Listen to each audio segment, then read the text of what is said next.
Yeah. Gone live? Live, yeah. Excellent. নমস্কার, আমি আমি কি বলবো আমি জানি না, তবে এটুকু বলি, আজকে যিনি আমার পাশে বসে আছেন তিনি সবার স্বপ্ন কি রানী। আমি শুনে লিখি যে স্বপ্ন কি রানী বলতে আমি সৌমেন ঠাকুরকে বুঝি, কিন্তু যেটা দিয়ে শুরু করবো সেটা হচ্ছে যে তোমার বাড়ি ভর্তি তো অ্যান্টিক। যখনই আসি তখনই দেখি যে না, তুমি মোটে অ্যান্টিক নাও। শোনো না সৌমেনাদি, এই যে পুরনো জিনিসপত্রের প্রতি তোমার একটা আকর্ষণ এবং তুমি এত যত্ন করো, এটা তো বহু বহু বছর ধরে তুমি কালেক্ট করেছো, আর্ট কালেক্ট করো, পুরনো জিনিসপত্র অ্যান্টিক কালেক্ট করো, এটা তোমার ভালো লাগে করতে? ভীষণ ভালো লাগে, আমার পুরনো জিনিসই বেশি ভালো লাগে। পুরনো জিনিস ভালো লাগে, যদি কখনো কখনো কখনো ভাবি একটা খুব একটা দারুণ আলট্রা মডার্ন, যদি মানে খুব ঠিকঠাক যেরকম আজকাল হয় না, খুব কম জিনিস। আচ্ছা। কারণ আমি প্রথমে যখন বাড়িটা শুরু করি তখন খুব কম জিনিস থাকে। আচ্ছা। বিফোর ইউ নো ইট আমি সব ভরে দিই, সব ভরে দিই, সব ভরে দিই, তারপরে মানে খিচখিচ করতে থাকে। আচ্ছা। সেই জন্য মানে সামটাইমস ইটস নাইস যে যখন কোনো কিছু থাকবে না, খুব খালি থাকবে, স্ট্রেট লাইনস, ওটা করতে পারি না। ওটা তুমি করতে পারো, এই পুরনো জিনিসপত্র ঠিক ঠিক চলে আসে একদম। খুব ছোট্টবেলায় ছোট্ট শর্মিলা ঠাকুর, মানে অপু সংসারের শর্মিলা ঠাকুরের কাছে সেই সময়কার পুরনো জিনিসপত্র আছে তোমার কাছে? মায়ের পুরনো শাড়ি? অপুর সংসারের সময় আমাকে মানিকদা কিছু পয়সা দিয়েছিলেন, 5,000 টাকা দিয়েছিলেন। আচ্ছা। আর ন্যাচারালি আমরা সোজা সোনার গয়না কিনতে চলে গেলাম। তখনকার দিনে 5,000-এ আমি কানের, হাতের 8টা বালায়, মানে 8টা চুড়ি, তারপর গলায় একটা কিছু, অল দ্যাট ওয়াজ গট, মানে 5,000-এ সবকিছু পাওয়া গেছিল। সবকিছু 5,000 টাকার মধ্যে? হ্যাঁ। শুনলে দেখেছেন 5,000 টাকায় সোনার গয়না, আবার 1950s যখন শুটিং হচ্ছিল, 59-এ তো ছবিটা রিলিজ করি, তাই না? তো অনেকদিন আমার কাছে ছিল। যখন আমার টিঙ্কুর মেয়ের যখন বিয়ে হলো তখন আমি ওকে দিলাম একটা সেন্টিমেন্টাল ভ্যালু। টিঙ্কু ঠাকুর, কাবুলিওয়ালা সেই মিনি, তার কথা বলছেন? ওর নাম মিনি। আচ্ছা। তোকে তখন ওটা ওয়েডিং প্রেজেন্টে দিলাম, সব পুরো সেট। তোমাকে একটা ব্যক্তিগত কথা বলি, আমার পুরনো জিনিসপত্র, আমাদের মায়ের শাড়ি বা বাবার পুরনো সেই বক্স ক্যামেরা, এগুলো না আমাকে খুব হিল করে, আমার ভালো লাগে দেখতে। হিলিং এফেক্ট আছে পুরনো জিনিস, অদ্ভুত, আমার ভীষণ ভালো লাগে। তোমার ভালো লাগে না? আমারও খুব ভালো লাগে। তো এবার জিনিসের ডিজাইন গুলো সবকিছু কত ভালো, পুরনো জিনিসপত্র তোমার ভালো লাগে। কিন্তু আমার যেটা জিজ্ঞাসা আর কি, এই তো পুরাতন, এখন আমরা পুরাতন নিয়েও কথা বলবো একটুখানি। সেটা হচ্ছে যে আমরা সবাই জেনে গেছি যে বাংলা ছবিতে 14 বছর পরে সৌমেন ঠাকুর ফিরে আসছেন। There's a lot of hype in the city, বাঙালিরা এক্সাইটেড, নববর্ষের উপহার, ঋতুপর্ণা সেনগুপ্তর প্রোডাকশন, সব কিছুর ঊর্ধ্বে গিয়ে একটা কথা, সেটা হচ্ছে যে এই যে এত বছর, 14 বছর তুমি বাংলা ছবি করনি, কি পেলে পুরাতনে যে তুমি এক কথায় রাজি হয়ে গেলে? স্ক্রিপ্টটা দারুণ, আচ্ছা, গল্পটা খুব ভালো, আর আমার চরিত্র যেটা, আমার যেটা পাঠ, আমার ভীষণ ভালো লেগেছে। আচ্ছা, ভীষণ ভালো লেগেছে, মানে খুব, মানে নট কমপ্লিকেটেড, কোনো কমপ্লিকেটেড ব্যাপার নেই, কিন্তু মাই ক্যারেক্টার যেটা একটা সার্টেন এজ, বয়স্ক মহিলা, বৃদ্ধা মহিলাও বলা যেতে পারে, বৃদ্ধা, এবং হ্যাঁ, আর একটু বিগিনিং অফ ডিমেনশিয়া, ভুলে যান, কখনো খুব ভালো কথা বলেন তারপরেই ভুলে যান। তো the variety of the moods, the variety of all that, আমার ভীষণ, আমি কিছু এক কথায় বলতে পারবো না, গল্পটা পড়ে আমার চরিত্রটাকে খুব ভালো লেগেছে, খুব নিকট মনে হয়েছে।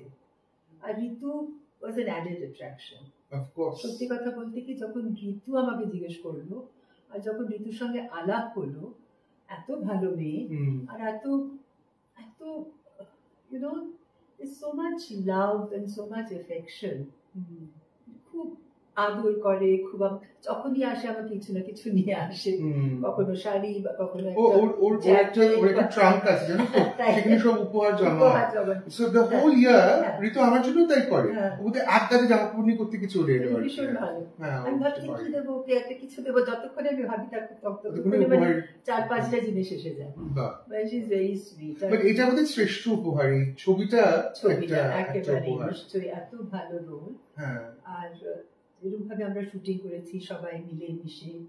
আর যদিও মানে the location was very far, কিন্তু দ্য লোকেশন, জায়গাটা, বাড়িটা এত সুন্দর, বাড়িটা তো একটা ক্যারেক্টার। যদি বাড়িটা না থাকতো তাহলে যেটা আমরা করতে পেরেছি বা ফুটিয়ে উঠতে পেরেছি সেটা হয়তো আমরা পারতাম না। দ্য বাড়ি ওয়াজ ডেফিনেটলি আ ক্যারেক্টার, তাই না? আর গেলেই আমাদের খুব একটা ভালো লাগতো, নিজের আমরা অটোমেটিক্যালি আমরা পুরাতন হয়ে যেতাম বাড়ির প্রভাবে।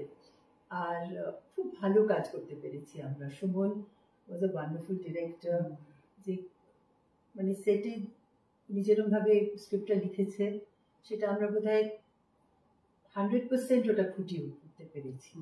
সবসময় সেটা সম্ভব হয় না, কিন্তু আমরা তার থেকেও হয়তো ভালো করেছি। আমি এরকম কথা বলি না, কারণ আমার নিজের ছবি অতটা ভালো লাগে না, আমি খুব করে সবার প্রশংসা করি কিন্তু নিজেই প্রশংসা করি না। কিন্তু এই ছবিতে আমার নিজের কাজ খুব ভালো লেগেছে। আমাদের সবার খুব ভালো লেগেছে, আমাদের খুব ভালো লেগেছে। আমার মানে আমি কখনো আমাকে কেউ বলতে শুনিনি যে আমার কাজ তোমার, কিন্তু এই কাজটা আমার ভালো লেগেছে। আর আশা করি আমার লাগলে তো হবে না, অন্যদেরও লাগা উচিত। দর্শক সাধারণ তো মুখী আছে। তোমরা যখন রিভিউ লিখবে, আমি সমালোচক নই, কিন্তু 11 এপ্রিল মুক্তি পাচ্ছে ভাবনা আজ কাল ঋতুপর্ণা সেনগুপ্তর প্রযোজনায় নতুন ছবি। এই একটা কথায় আমি একদিন ঋতুর সঙ্গে গল্প করছিলাম, আমার খালি বারবার করে মনে হচ্ছিল যে আচ্ছা এই প্রশ্ন তোমাকে আমার প্রশ্ন করতে ইচ্ছে করে, ধরো if we time travel and the film is a lot about time travel, আমি যদি 30 বছর পুরনো আগে পুরাতন বানাতাম, তুমি ডাবল রোল করতে রাজি হতে? মা আমি দুটো রোল যেমন মৌসুমী করেছো? না, করতে রাজি হতে না। ওটা একটা গিমিকি হয়ে যেত। এটাতে যেটা একটা ঋতুর ক্যারেক্টারটা একদম অন্যরকম, আর যেহেতু ডাবল রোল নয়, তার মধ্যে ওর একটা নিজের পার্সোনালিটি না, একেবারেই মানে that would have been a flop film. একেবারে বাতিল, ক্যান্সেল। আসলে কি জানো তো, সত্যজিৎ রায়ের মিউজ, যিনি মানে তোমার কথা বলছি আর কি সৌনাদি, সেখান থেকে কোনো ডিরেক্টরের তোমাকে অ্যাপ্রোচ করাটা খুব সহজ নয়। মানে এটা হয় আর কি। না আমি কি বলছি বলতো, মানে না তুমি কমার্শিয়াল ছবি করেছো, আমি তোমাকে একটা কথা বলছি, তোমার সবটা নিয়ে, তোমার রিগ্যালিটি, তোমার একটা নিজের চেহারা, তোমার না সবটা নিয়ে আমার বাবার, আমি জানো তো আমার সঙ্গে ইন্দ্রনীলের সেদিন কথা হচ্ছিল, ইন্দ্রনীল খুব ভালো করেছে, আমার খুব ভালো লেগেছে ওকে। You know, he adds that a little non-Bengali flavor, you know, একটু স্মার্টনেস, একটু অন্য ধরনের, কিন্তু যতই সেরকম স্মার্ট হোক, he is come across as a very sensitive, kind person, you know, তো সেটা খুব ভালো লাগছে। মানে ঋতুর ক্যারেক্টারটা অলমোস্ট ছেলেদের মতো, কারণ ও ভীষণ একটা বিরাট কোম্পানির বিরাট এক্সিকিউটিভ, উনি খুব উঁচু স্তরের কর্পোরেট কাজ করছেন, আর অনেক পয়সা রোজগার করছেন, আর সবার সঙ্গে খুব একটা ছেলের মতন, কাজটা ছেলের মতন। আর ইন্দ্রনীলের মানে আমার সঙ্গে যেগুলো রোল করেছে, ওর মধ্যে একটু মেয়ের ব্যাপার আছে, মানে একটু that kind of sentiment, that kind of ভালোবাসা, so that kind of softness, আমার ওই মানে ওইরকম ট্রানজিশন অফ রোলস, মানে মেয়েকে ছেলে দেখানো আর ছেলেকে মেয়ে দেখানো, সেটা আমার খুব ভালো লেগেছে। একবার একটা ইন্টারভিউতে ওই একজন ঢাকার একজন খুব প্রখ্যাত সাংবাদিক তোমার ইন্টারভিউ নিচ্ছিলেন, আমি মনের নাম ভুলে গেছি, আমার ইনফ্যাক্ট দাদার বন্ধুর স্ত্রীও, খুব খুব চমৎকার তুমি একটা কথা বলেছিলে যে একটা সময় যখন তোমার হয়তো ছবি নিয়ে কেউ কটাক্ষ করেছে বা সমালোচনা ঠিকঠাক করে করেনি লেখিনি, তুমি অনেক সময় ওই ম্যাগাজিনগুলোকে ঢুকতে দিতে না, খারাপ গসিপ ম্যাগাজিন যেগুলো হতো আর কি, এবং তুমি অনেক সময় সোহাগকে বলেওছো, তুমি এই সাজেশনটা দিয়েছো, তুমি ছবি করতে এসেছো, তোমার ছবি সম্পর্কে কিন্তু বিরূপ সমালোচনা হতেই পারে। আজকে এই সময় দাঁড়িয়ে, ঠিক আজকের পৃথিবীতে দাঁড়িয়ে, how important is a review to you for a film? Review is very important, কারণ রিভিউ পড়ে আজকাল এতগুলো ছবি রিলিজ করছে, স্পেশালি ডিজিটালি, তাই সব জায়গায়, সেই জন্য দর্শকরা ছবিটা পড়ে তারপরে যাবে। অনেক দূর থেকে কেউ আসছে, অনেক পয়সা খরচা করতে হবে, সবাই মিলে আমরা ছবি দেখতে যাব, তো সেটা একটু লোকে রিভিউটা পড়ে, দেখে যে এই ছবিটা আমাদের ভালো লাগবে কি না লাগবে, কারা ছবিতে অভিনয় করছে, কি ডিরেক্ট করছে, তো রিভিউটা ইজ ভেরি ইম্পর্টেন্ট। ওরা যদি রিভিউটা যদি একেবারে বাতিল করে দেয়, খারাপ বলে দেয়, তাহলে লোকের শোনে। আর রিভিউ যিনি করবেন তাদেরও একটা ইয়ে আছে, তো মানে how good they are, that's right, how good they are, that is also important. আর তারা জানে যে এই মহিলা যখন বলছেন বা এই ভদ্রলোক যখন বলছেন, তাহলে ওরা ভালো রিভিউ করে, তো সেটা ওরা শুনে ভেবে দেখে পড়ে তারপর যায়। শুনতে কখনো খুব কষ্ট পেয়েছো কোনো রিভিউ? একটু কম বয়সের কথা বলছি, যখন সিনেমা প্রাইমার, যখন তুমি সুপারস্টার, মানে তুমি এখনো স্টার, বাট বর্ন টাইমসে তখন তুমি একদম পিনাকলে ক্যারিয়ারে, কখনো খুব কষ্ট হয়েছে? নেগেটিভ কথা মনেই নেই এখন, সত্যি। Very good. কোনো হয়তো হয়েছিল নিশ্চয়ই, কিন্তু এখন যে আমি সেটা মনে রেখে দিয়েছি, সেই কথা ভাবছি, সেরকম হয়নি। এমন কোন ছবি যে আমার ভালো লেগেছে লোকে একেবারে বাতিল করে দিয়েছে, এরকম হয়নি। বাহ, that's such a reassurance. সেদিন সুমনকে আমি একটা, তোমাদের ডিরেক্টর সুমন ঘোষ পুরাতনের, একটা কথা জিজ্ঞেস করছিলাম ঋতুকে, সুমন কিন্তু দুজনকেই প্রশ্ন করেছিলাম যে ঋতুকে তো অনেকটা মেন্টর করেছে ঋতুদা, মানে ঋতুপর্ণ ঘোষ, আর ঋতুদা তোমাকে একটা আইকনিক চরিত্র দিয়েছিল শুভম হরতে, দ্য মিরর ক্র্যাকড টুয়াইসের যে চরিত্রটা, পদ্মী চরিত্রটার নাম ছিল, আমার মনে আছে। আমি প্রায় ছবিটাকে রিভিজিট করি, সেই ছবিটাকে রিভিজিট করি কিন্তু তোমার অভিনয় দেখার জন্য। মৃণালদা নাকি আমাকে ঋতু বলেছিল যে মৃণালদা দেখে ছবিতে আমার কাজটা খুব ভালো লেগেছে, যে কিরকম ভিলেনের কাজ কিন্তু খুব সুন্দর করেছে। কারণ আমি তোমার একটা কথা বলছি যে এই যে তুমি আর রাখি এক ফ্রেমে এলে এতগুলো বছর পর, থ্যাঙ্কস টু দ্য মিডিয়া, এত সব লিখতো তোমাদের মধ্যে, কত এনিমিটি এই সেই, কিন্তু আমার বক্তব্য হচ্ছে আর মে মাসেও একটা বাংলা ছবি রিলিজ করছে যেখানে রাখি এত বছর পরে অভিনয় করছে, একটা কোথাও রিসার্জেন্স অফ কি বলবো লেজেন্ডস হচ্ছে বাংলা ছবিতে। মানে 11 এপ্রিল তোমার ছবি পুরাতন, মানে ঋতু সেটার পথপ্রদর্শক, মানে ঋতু, মানে of course you kind of set the ball rolling, সে কথা, হ্যাঁ আমার তো সেটাই মনে হয়, কিন্তু আমার ভালো লাগছে যেটা, এই রিসার্জেন্সে তোমার কেমন লাগছে? খুব ভালো লাগছে, কারণ বয়স হলে আবার অনেক সময় রোল পাওয়া যায় না, যদি আমাদের দেশে ছেলেরা পায়, যেমন সৌমিত্র অনেকদিন করে গেছেন, আর অন্যরাও করেছেন সেরকম, কিন্তু মেয়েদের জন্য অতটা সেরকম রোল নেই আর কি। কিন্তু এবার অনেক সময় বলেছেন যে কিন্তু যেমন রাখি একটা খুব ভালো রোল পেল, আমিও পেলাম, আর মৌসুমীও করছে, তো সেই জন্য আমার মনে হয় that's very good. At one point of time তোমরা তিনজনের রুল করতে একটা ফিল্ম ইন্ডাস্ট্রি, মানে খুবই ভালো, দর্শকরা করবে। পুরাতনের অনেক ঘটনায় আমরা জানি, তোমাদের লাঞ্চের সব ভিডিওস দেখছিলাম, সব একসঙ্গে খাওয়া দাওয়া করতে, the unit was more like a family and very thick. শর্মিষ্ঠার কথা বলো, হ্যাঁ, she was so good. মানে প্রোডিউসার, মানে কি বলে ওদের এক্সিকিউটিভ প্রোডিউসার না যাই কিছু, বাট ওরকম যদি কেউ থাকে, শর্মিষ্ঠা তো যে কোনো দিন তোমার ম্যানেজার হয়ে যেতে পারে, ভেরি ভেরি কেপেবল। ঋতুর সঙ্গে আমার ঝগড়া হয়ে যাবে। শর্মিষ্ঠা যেখানে আছে কিন্তু but Sharmishtha does help me.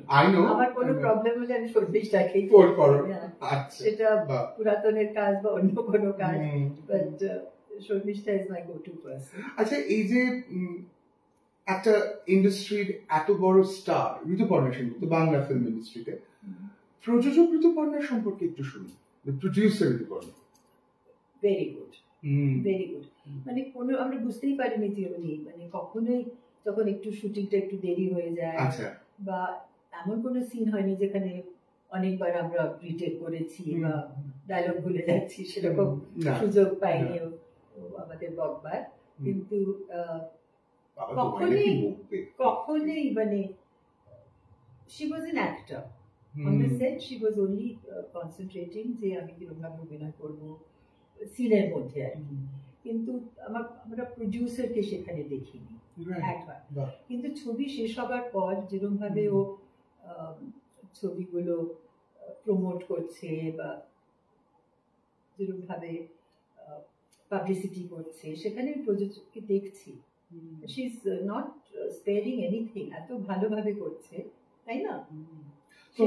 আমার বোধহয় Sharmishtha is a big help.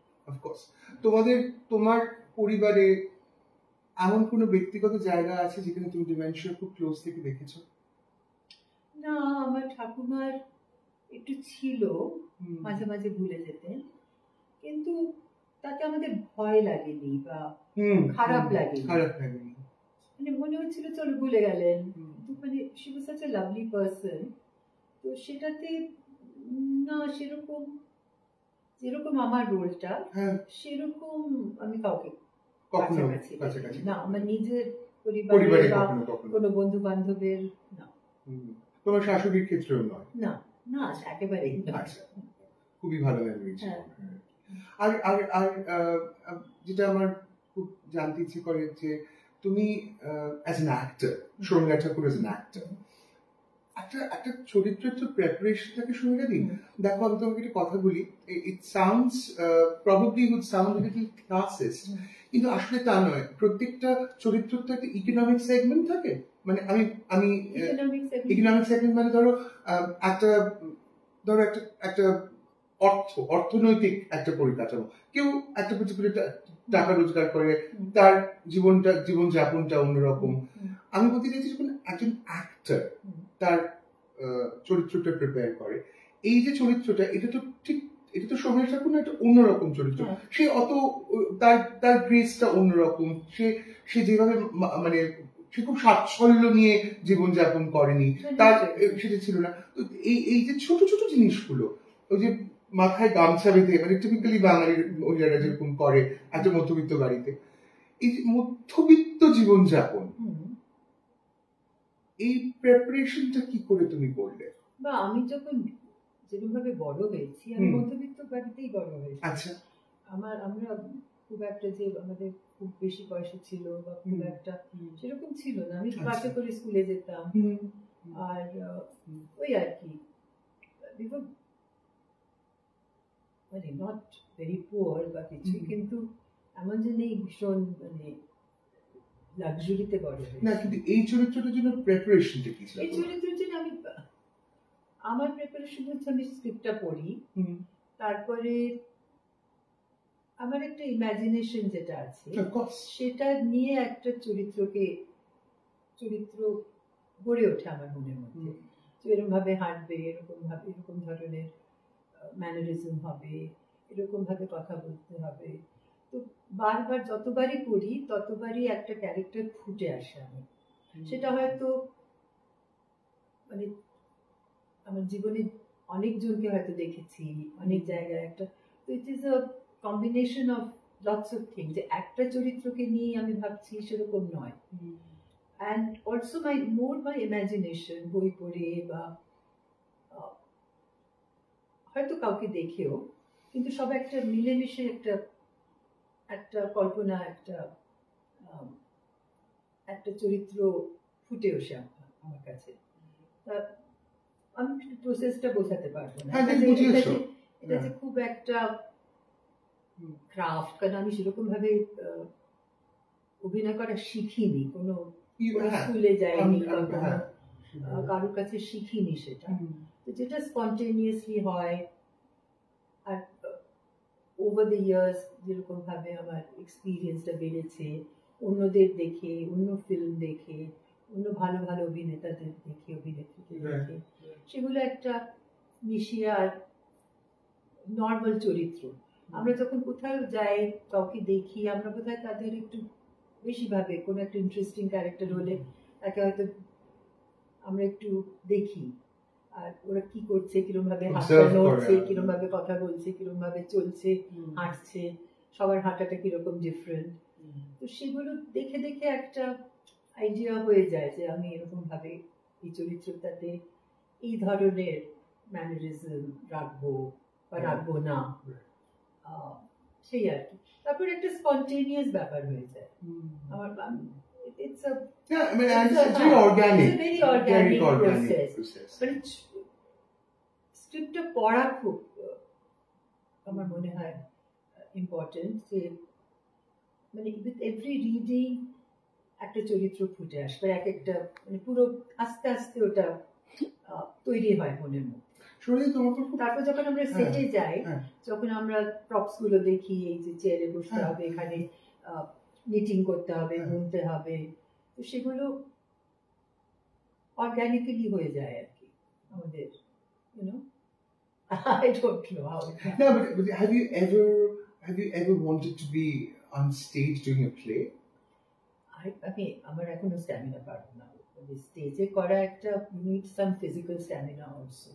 একটা শো, তারপরে আরেকটা শো, তারপর কালকের একটা শো, সেটার জন্য একটা নিড। কখনো ইচ্ছে করেছে তোমার থিয়েটার করতে?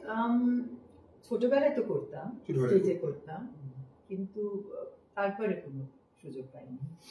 অনেকদিন পরে একটা বাংলা ছবির ফালক্রম, একটা মানে পিভটাল চরিত্র তুমি, ভয় করে এখন? হ্যাঁ, নিশ্চয়ই ভয় নয়, একটা নার্ভাস লাগে, কিন্তু the whole thing starts যখন আমরা প্রথমে তো স্ক্রিপ্ট বললাম, তারপরে বললাম এই যে কল্পনা বা ভাবা, কিন্তু যখন মেকআপ করি আমরা, মেকআপ, তারপর হেয়ার, তারপর কস্টিউম, তখন একটা ক্যারেক্টার তৈরি হয়ে যায়। তারপরে যখন আমরা সেটে যাই, তখন যখন আমরা ডায়লগ গুলো বলি, সবার সঙ্গে ইন্টারঅ্যাক্ট করতে শুরু করি, then the character comes alive. তখন যেরকম যদি ইম্প্রোভাইজ করতে হয়, হঠাৎ কিছু মনে আসে, তাহলে এরকম ভাবে করে দেখি, তো সেগুলো খুব আস্তে আস্তে হয়ে যায়। এই চরিত্রটা করতে করতে কখনো কখনো শর্মিলা ঠাকুরের ভয় করেছে? না, প্রত্যেক দিন সেটে যাবার আগে you feel that nervousness, কিন্তু সেটে গেলে একবার চরিত্রটার যে গতিপথ মনে হয়েছে যে আমি যদি একদিন সব ভুলে যাই, না এরকম মনে হয় না। as a person you have to be in control. মানে নিজেকে ভুলে গেলে তাহলে তুমি অভিনয় কি করে করবে? অতটা ডুবে যাওয়ার কোনো দরকার নেই। So there is that line that you control করতে হবে নিজেকে, মানে ভেবে ওটাকে এক্সিকিউটও তো করতে হবে, তো বুঝতে হবে যে ক্যামেরা কোথায় রয়েছে, ক্যামেরা কোথায় রয়েছে, ক্যামেরাটা ধরতে পারছে কিনা।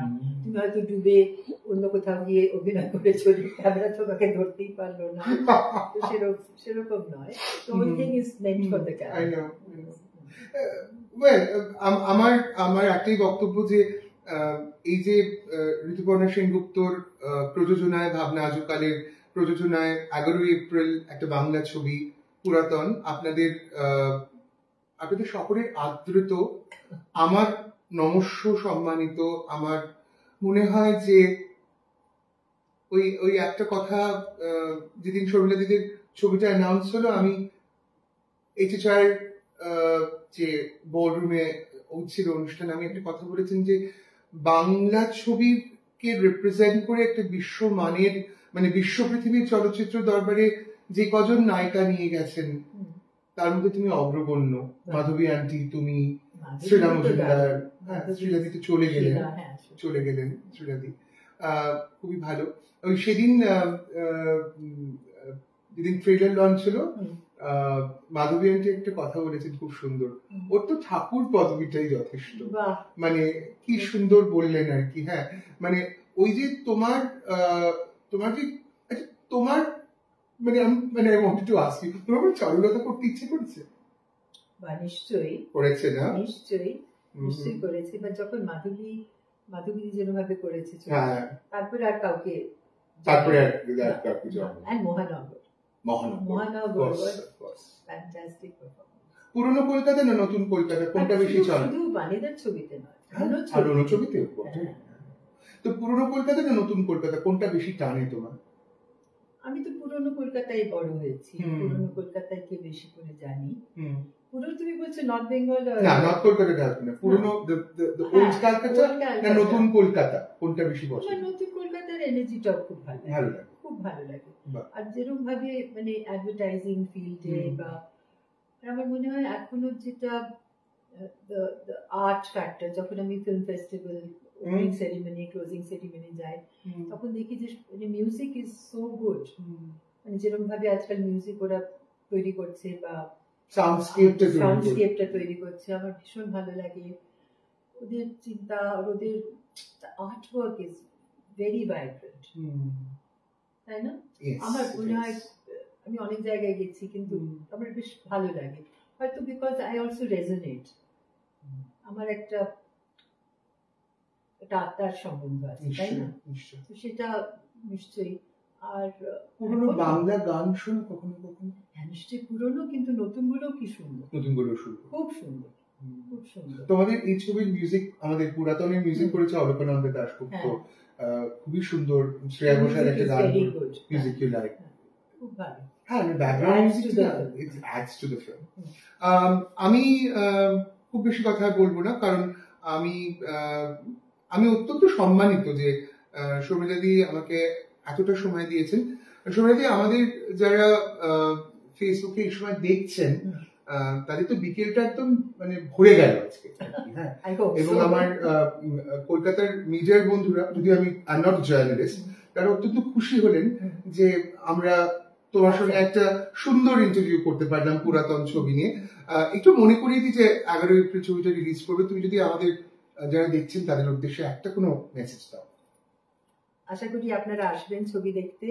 আমরা খুব খেটে খুব আপ্রাণ চেষ্টা করে ছবিটা করেছি, আর আমার মনে হয় যদি আপনারা আমাকে বিশ্বাস করেন, ছবিটা খুব ভালো, খুব সুন্দর। আমার অভিনয় খুব ভালো, আর ঋতু, ইন্দ্রনীল আর সবাই আমরা খুব আপ্রাণ চেষ্টা করে ছবিটা করেছি। আপনারা যদি আসেন আর ছবিটা দেখেন আর আপনাদের যদি ভালো লাগে, আমার খুব আনন্দ হবে, আমার খুব খুশি হবে। কারণ আমার মনে হচ্ছে যে আমার লাস্ট ছবি। তো আমি তো এটা প্লিজ তুমি অ্যানাউন্স করো না, এটা তোমার লাস্ট ছবি নয়, এরকম বলতে মনে হচ্ছে না। কিন্তু আপনারা আসুন, আমরা তোমাকে আরো স্ক্রিনে দেখতে চাই, এরকম করো না। আমার যারা ফেসবুকের দর্শক বন্ধুরা, সকলকে অনুরোধ করছি 11 এপ্রিল থিয়েটারে গিয়ে পুরাতন দেখার জন্য। বাংলা নববর্ষর বোধহয় এটাই শ্রেষ্ঠ উপহার যে 14 বছর পরে বাংলা ছবি ফিরে পেল তার ঠাকুরকে, সৌমেন ঠাকুরকে। আর এই সুজয় আমাকে প্রথমে এসেছিল আমার সঙ্গে আড্ডা মারতে, তারপর বললো আমি একটু তুলে নি, তোমাকে একটা ইন্টারভিউ করে নি। আমি এরকম কিছু মেকআপ নেই, আমি বসে রয়েছি বাড়িতে আড্ডা মারবার জন্য। এইভাবে দেখতে যদি সুন্দর, এটা যদি ভালো লাগছে, আর তোমার যদি ভালো না লাগে তোমাকে দেখো আমি কি করছি। আমার খুব ভালো লাগছে, একটু। আপনি সবাই ভালো থাকবেন আর আনন্দ করবেন। নতুন বছরে পুরাতন দেখতে যাবেন। সুমন ঘোষের পরিচালনায়, ঋতুপর্ণা সেনগুপ্তের প্রযোজনায় নতুন বাংলা ছবি পুরাতন। অভিনয় করেছেন বৃষ্টি রায়, শুভ্রজিৎ দত্ত, ইন্দ্রনীল সেনগুপ্ত, ঋতুপর্ণা সেনগুপ্ত এবং অবশ্যই বৃষ্টি রায় অভিনয় করেছে। এবং সবার মাথার উপরে ঠাকুর, অর্থাৎ Sharmila Thakur. Thank you so much. নমস্কার।